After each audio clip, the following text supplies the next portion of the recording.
میری شادی کو 3 مہینے ہو چکے تھے، لیکن میں نے ابھی تک اپنی بیوی کے ساتھ ہم بستری نہیں کی تھی۔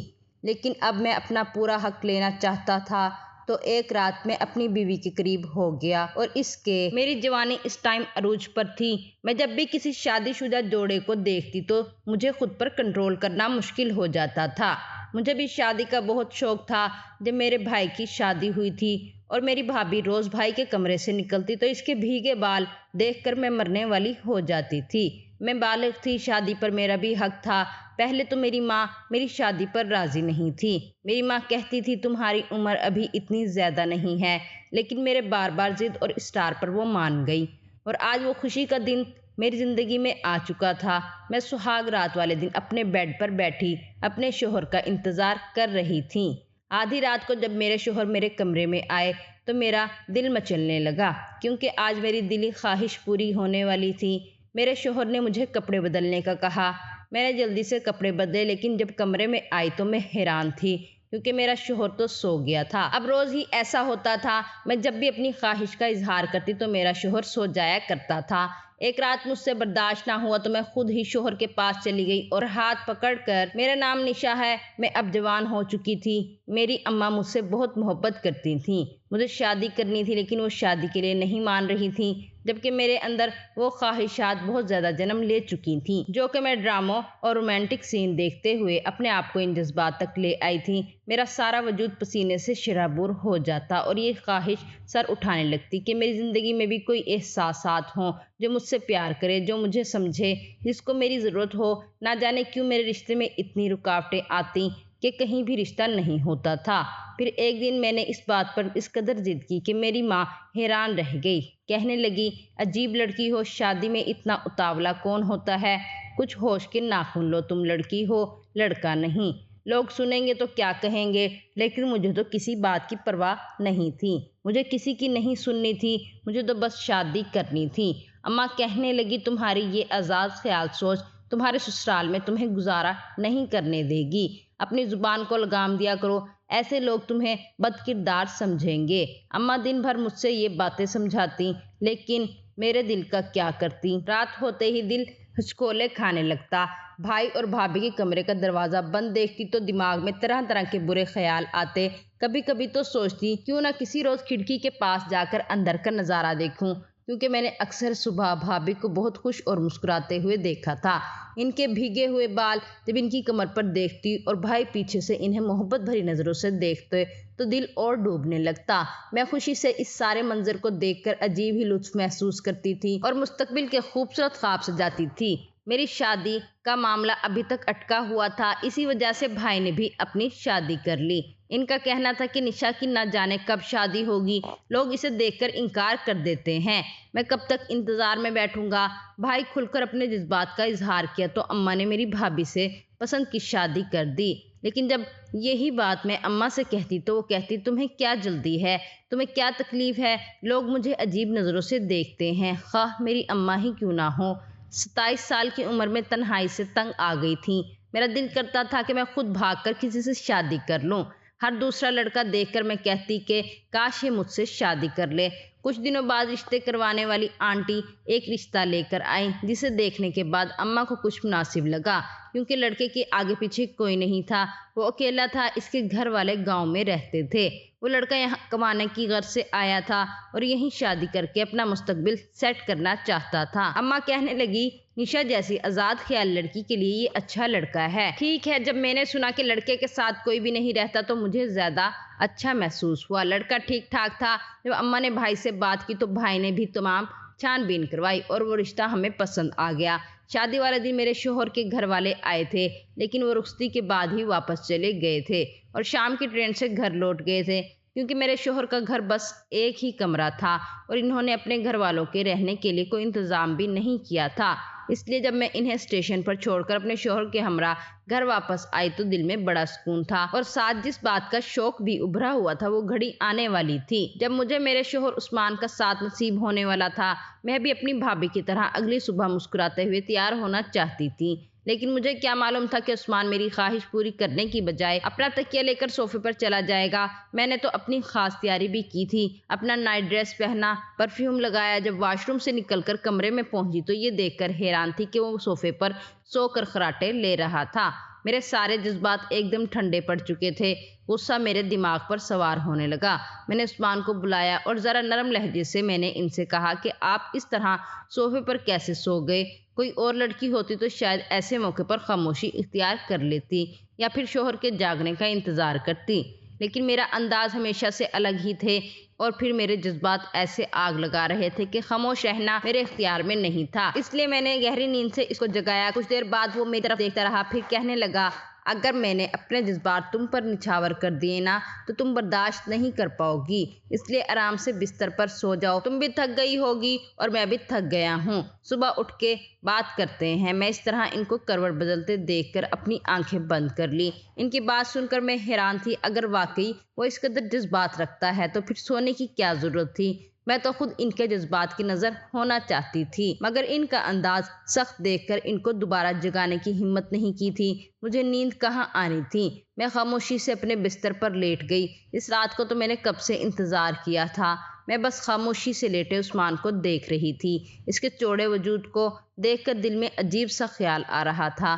دل تو چاہ رہا تھا خود ہی اپنی مرضی کر لوں۔ شوہر تھا میرا حق تھا، اس پر میرا دل اچھل کر باہر آ رہا تھا، لیکن میں خود کو سمجھا رہی تھی کہ وہ کیا سوچے گا کہ شادی کی پہلی رات میں کس قدر جذبات کا مظاہرہ کروں گی، تو کہیں میری بھابھی کی طرح وہ بھی مجھے بد کردار نہ کہتے۔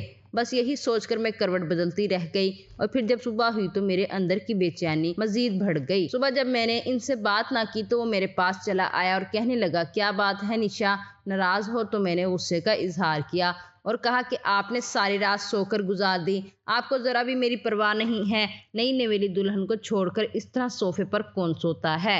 عثمان نے کہا، تمہاری عمر چھوٹی ہے، تم ابھی میرے جذبات برداشت نہیں کر پاؤ گی، ایسا نہ ہو کہ تمہارے لیے سانس لینا مشکل ہو جائے۔ میں نے بے اختیاری سے عثمان سے کہا، میں تو یہی چاہتی ہوں کہ مجھے سانس لینا مشکل ہو جائے، آپ کا ساتھ مجھے خوشی دے گا۔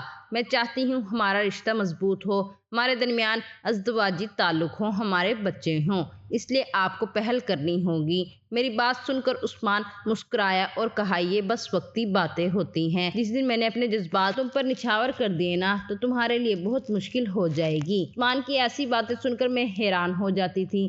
اگلے روز جب میری بھابھی ناشتہ لے کر آ گئی، بھابھی مجھے کہنے لگی کہ ہو گیا تمہاری شادی کا شوق پورا، اب خوش ہو؟ ان کے سوال پر میں ڈر سی گئی تھی کہ کہیں انہیں کچھ پتہ نہ چل جائے۔ ان کی نظر میرے سر سے لے کر پاؤں تک جا رہی تھی اور شاید انہوں نے یہ بھانپ لیا تھا کہ میرے اور عثمان کے درمیان کوئی تعلق قائم نہیں ہوا، اور ویسے بھی وہ اس معاملے میں بہت تیز تھی۔ میں نے بھابھی سے کہا کہ میں تو تھک گئی تھی، مجھے گہری نیند سونا تھا۔ میں نے جان بوجھ کر یہ بات چھپائی تھی کیونکہ عثمان نے خود مجھ سے دوری اختیار کی تھی۔ میں اپنی بھابھی کے سامنے شرمندہ نہیں ہونا چاہتی تھی۔ ناشتے کے بعد میرے بھائی مجھے گھر لے کر واپس آ گئے تھے۔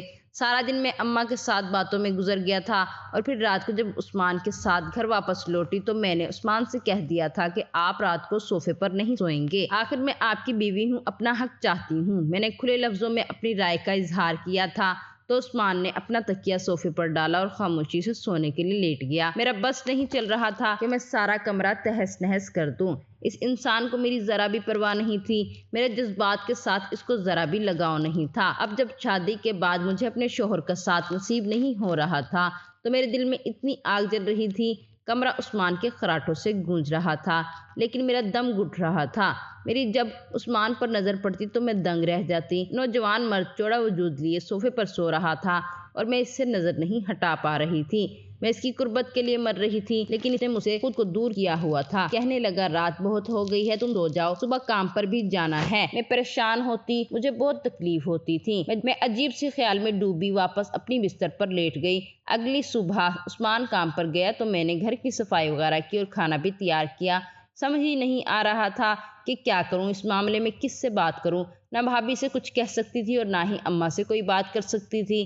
پھر میں نے سوچا کہ عثمان سے ہی دو ٹوک بات کر لیتی ہوں، اس طرح زندگی گزارنے ممکن نہیں ہے۔ میں اپنی خواہش کو پورا کرنے کے لیے کسی غلط راستے کا انتخاب نہیں کرنا چاہتی تھی، اس لیے جب رات کو عثمان گھر لوٹا تو میں نے اسے اپنی پسند کا کھانا کھلایا، اپنی پسند کا لباس پہن کر دکھایا۔ اس لیے جب عثمان تکیہ اٹھا کر صوفے پر جانے لگا تو میں نے اس کا ہاتھ پکڑ لیا اور کہا کہ آج کی رات آپ صوفے پر نہیں سوئیں گے، آج آپ میرے ساتھ ہی سوئیں گے۔ پھر اس نے کہا دیکھ لو تم پھر وہی بات کر رہی ہو، میں تمہیں بار بار کہہ رہا ہوں کہ میرے جذبات کی شدت تم برداشت نہیں کر پاؤ گی۔ میں نے عثمان کو محبت سے دیکھا کہ میں آپ کے جذبات کی شدت کو دیکھنا چاہتی ہوں۔ میری بات سن کر وہ صوفے پر جانے کی بجائے وہ بیڈ پر لیٹ گئے۔ میں نے اپنے آپ کو تیار کیا، اچھا سا ڈریس پہنا، خوشبو لگائی اور بستر پر چلی گئی۔ کچھ دیر گزری، عثمان نے میری وہ خواہش پوری کر دی جس کے لیے میں تڑپ رہی تھی۔ وہ واقعی بہت جذبات رکھتے تھے اور ہم بستری کے وقت انہوں نے ثابت کر دیا تھا کہ ان جیسا کوئی بھی نہیں ہے، لیکن میں خود ہی ان کے جذبات کا انتظار کر رہی تھی، اس لیے میں خاموشی سے ان کو جذبات کو سہ رہی تھی اور ان کی قدرت پا کر ہی میرے اندر سکون اتر رہا تھا۔ وہ مجھ سے اپنی محبت کا اظہار کر رہے تھے۔ کچھ عرصے تک رشتہ دار اس بات کو لے کر بہت پریشان تھے کہ میری شادی کیوں نہیں ہوئی تھی۔ اب میری شادی بھی ہو گئی تھی اور میں مکمل بھی ہو گئی تھی۔ مجھے اس بات کی بہت خوشی تھی۔ میرے شوہر نے میرے ساتھ وقت گزارا اور پھر ہم سو گئے۔ صبح آنکھ کھلی تو میری سانس بند ہو رہی تھی۔ ایسا لگ رہا تھا جیسے کوئی میرے سینے پر بیٹھ گیا ہو۔ میرے لیے سانس لینا مشکل ہو رہا تھا اور مجھے اپنی موت سامنے نظر آ رہی تھی۔ بہت مشکل سے میں نے عثمان کو جگایا اور انہیں بتانے کی کوشش کی کہ میری خراب حالت دیکھ کر وہ فوراً اٹھ بیٹھے اور مجھے ہسپتال لے گئے۔ ڈاکٹر نے مجھے آکسیجن لگا دی اور یہ کہہ دیا کہ میری طبیعت ٹھیک نہیں ہے، وہ میرے پہلے ٹیسٹ کریں گے، پھر بتائیں گے کہ کیا معاملہ ہے۔ اب پھر ڈاکٹر کے جانے کے بعد عثمان مجھ سے معافی مانگنے لگے، کہنے لگے میں نے تم سے کہا تھا نا کہ تم میرے جذبات کی شدت برداشت نہیں کر پاؤ گی، دیکھ لو میری وجہ سے تمہاری زندگی خطرے میں ہے۔ میں نے کہا آپ کی کیا غلطی ہے، مجھے کوئی نقصان نہیں پہنچا۔ میں نے کہا آپ ایسی باتیں کیوں کر رہے ہیں، آپ نے تو میرے ساتھ کچھ غلط نہیں کیا، لیکن رات کو تو میں بالکل ٹھیک تھی، میری سانس تو صبح کے وقت بند ہوئی ہے۔ عثمان کہنے لگے کہ یہ سب کچھ میری وجہ سے ہوا ہے، دراصل میں نے تم سے ایک سچائی اور حقیقت چھپائی ہے اور یہ سب اسی بات کا نتیجہ ہے۔ مجھے عثمان کی کوئی بات سمجھ نہیں آ رہی تھی کہ وہ کون سی سچائی کی بات کر رہے ہیں، لیکن جب انہوں نے وہ سچائی بتائی اسے سن کر میرے ہوش اڑ گئے۔ وہ کہنے لگے کہ ان کا تعلق بہادر پور کے گاؤں سے ہے، وہاں اکثر آسیب اور سائے موجود ہوتے ہیں۔ اپنے گاؤں میں رہتے ہوئے ایک سایہ ان پر چمڑ گیا تھا اور وہ ایک عورت تھی جو عثمان پر فدا ہو گئی تھی۔ عثمان نے بتایا کہ اس سائے کی وجہ سے ان کی زندگی مشکل ہو گئی تھی، وہ کسی بھی لڑکی کے قریب جاتے تو سایہ اس لڑکی کو نقصان پہنچانے لگتا۔ انہوں نے ڈر کے مارے یہ بات کسی اور کو نہیں بتائی تھی۔ پھر عثمان نے گاؤں میں ہی پسند کی شادی کی تھی، لیکن شادی کی دوسری رات ہی اس کی بیوی کا انتقال ہو گیا تھا۔ وہ سایہ اس کی بیوی کا دشمن بن گیا تھا اور اس نے اس کی بیوی کی جان لے لی۔ سارے گاؤں میں یہ بات مشہور ہو گئی کہ عثمان پر سایہ ہے۔ تنگ آ کے میں نے گاؤں چھوڑ دی اور شہر آ گیا اور یہاں نوکری کر لی اور اپنا وقت گزارنے لگا۔ پہلی بیوی کے انتقال کے بعد انہوں نے دوسری شادی کے بارے میں نہیں سوچا تھا اور خود بہت خوفزدہ ہو گئے تھے، مگر ان کے لیے تنہا رہنا مشکل تھا، گھر چلانے کے لیے کسی عورت کے سہارے کی ضرورت تھی۔ یہ سوچ کر انہوں نے رشتے والی آنٹی سے کہہ دیا کہ کسی عمر رسیدہ یتیم لڑکی سے میری شادی کروا دو تاکہ خاموشی سے میرے ساتھ زندگی گزار لے۔ عثمان کو لگا تھا کہ مجھ سے دوری اختیار کریں گے تو میں خاموش رہوں گی، کیونکہ میرے سر پر باپ کا سایہ نہیں تھا۔ میری عمر زیادہ تو نہیں تھی، لیکن میرا ہر بار انہیں تعلق کے لیے اکسایا کرتی تھی کہ وہ میرے ساتھ اپنا رشتہ بنائیں۔ میں تیار ہو کر ان کے سامنے آتی، اس لیے ان کو اپنے آپ پر قابو کرنا مشکل ہو جاتا تھا، مگر وہ جانتے تھے کہ اگر وہ میرے قریب آئیں گے تو کیا ہوگا۔ وہ کہنے لگے میرے بھی بہت سے جذبات تھے، لیکن میں مجبور ہو گیا تھا اور تمہارے ساتھ تعلق بنایا، لیکن میں جانتا تھا کہ اس کا انجام کیا ہوگا، آگے تمہارے لیے مشکل آئے گی۔ میں جانتا تھا کہ یہ چیز تمہیں نقصان پہنچائے گی اور دیکھو سائے نے تمہیں نقصان پہنچا دیا، تمہارے سینے پر بوجھ محسوس ہو رہا ہے اور وزن تو ہی ہو رہا ہے، اصل وہ اس کی بدولت ہے، وہ ایک عورت ہے اور وہ تمہیں نقصان پہنچائے گی، وہ میرے ساتھ کسی اور کو برداشت نہیں کر سکتی، اس لیے تم پر حملہ کر دیا۔ مجھے تم سے شادی نہیں کرنی چاہیے تھی، میں نے تمہاری جان بھی خطرے میں ڈال دی، ہو سکے تو مجھے معاف کر دو۔ ان کی باتوں نے میری جان نکال دی تھی۔ اب مجھے سمجھ آ گیا تھا کہ ان کے گھر والے یہاں کیوں نہیں رکے تھے، کیونکہ عثمان اسی وجہ سے مجھے گاؤں نہیں لے کر جانا چاہتے تھے۔